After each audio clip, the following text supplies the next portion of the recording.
జై గిరిధారి అండి. Welcome to our channel. ఇవాళ వీడియోలో మనం ఒక కొత్త ఐటెంని చూడనున్నామండి. ఇక్కడ చూస్తున్నారు కదా, శ్రీకృష్ణ పరమాత్ముని విగ్రహానికి ఇక్కడ కిరీటాన్ని అయితే నేను తయారు చేస్తున్నాను. స్టార్టింగ్లో క్లిప్స్ అయితే మిస్ అయ్యాయండి. ముందుగా అయితే ఒక కార్డ్బోర్డ్ని ఇలా కిరీటం రూపంలో అయితే కట్ చేసుకున్నాను.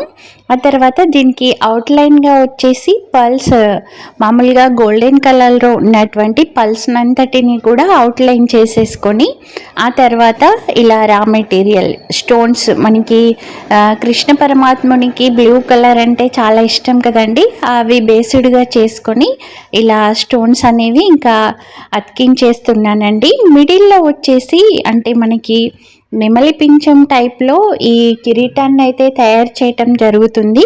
సో ఇక్కడ నేను మధ్యలో ఈ ప్యాటర్న్ తీసుకోవటం జరిగిందండి.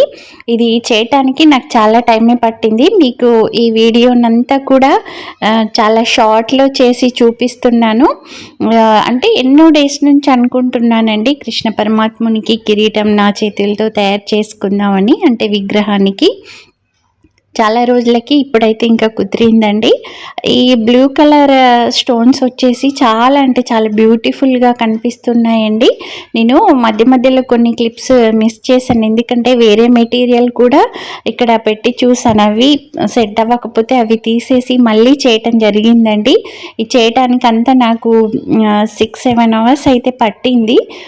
ఇక్కడ మనం అంత టైం వీడియో చూడలేం కదా, అందుకని ఇలా మీకు షార్ట్గా చేసి చూపేయటం జరుగుతుందండి.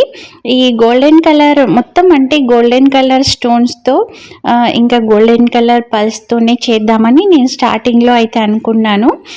బట్ అవి అస్సలు అంటే అట్రాక్టివ్గా కనిపించలేదు. మళ్ళీ ఇలా బ్లూ కలర్ స్టోన్స్ అనేవి తీసుకొచ్చేసాను. అవి కూడా రౌండ్ వతికించేస్తే సెట్ అవ్వలేదండి, అందుకని ఇలా 2 టైప్స్వి బ్లూ కలర్ స్టోన్స్ అనేవి తీసుకున్నాను. మనకి ఈ మధ్యలో ఉన్నటువంటి పెద్ద స్టోన్ అయితే మల్టీ కలర్లో ఉందండి. మనం ఎటు చూసినా అది డిఫరెంట్ కలర్స్లో వస్తుంది. ఒక సైడ్ నుంచి పింక్, ఒక సైడ్ నుంచి గోల్డెన్, ఇంకొక సైడ్ నుంచి బ్లూ, ఇంకొక సైడ్ నుంచి గ్రీన్, అలా వస్తుందండి. చాలా అంటే చాలా అట్రాక్టివ్గా ఉంది ఆ స్టోన్ వచ్చేసి. ఇలా అయితే ఇంకా ఈ కిరీటాన్ని అయితే ఇంకా ఆల్మోస్ట్ కంప్లీట్ చేయడానికి వచ్చేసిందండి. ఎలా అంటే ఇప్పుడు ఈ గోల్డెన్ స్టోన్స్ అతికించిన తర్వాత ఆ గోల్డెన్ పర్స్కి స్టోన్స్కి మధ్య గ్యాప్ అనేది ఎక్కువగా వచ్చేసరికి మళ్ళీ ఈ బ్లూ కలర్ స్టోన్స్ని అతికించటం జరిగిందండి. ఫైనల్గా అయితే నేను అనుకున్నట్టుగా కృష్ణ పరమాత్ముని విగ్రహానికి ఇంకా ఈ కిరీటాన్ని అయితే ప్రిపేర్ చేశానండి. ఇంకా ఏం లేదండి, పక్కకి మనం హ్యాంగింగ్స్ లాగా పెట్టేస్తే ఇంకా ఆ కిరీటాన్ని అలంకరించేయడమే. మీకు కనుక వీడియో నచ్చితే లైక్ చేయండి, షేర్ చేయండి, నా ఛానల్ని తప్పకుండా సబ్స్క్రైబ్ చేసుకోండి. మీకు కూడా ఇంట్రెస్ట్ ఉంటే ఈ వీడియో చూసి ఇలా మీరు కిరీటాన్ని కూడా ప్రిపేర్ చేసుకోవచ్చండి. Thanks for watching. మరొకసారి అందరికీ జై గిరిధారి.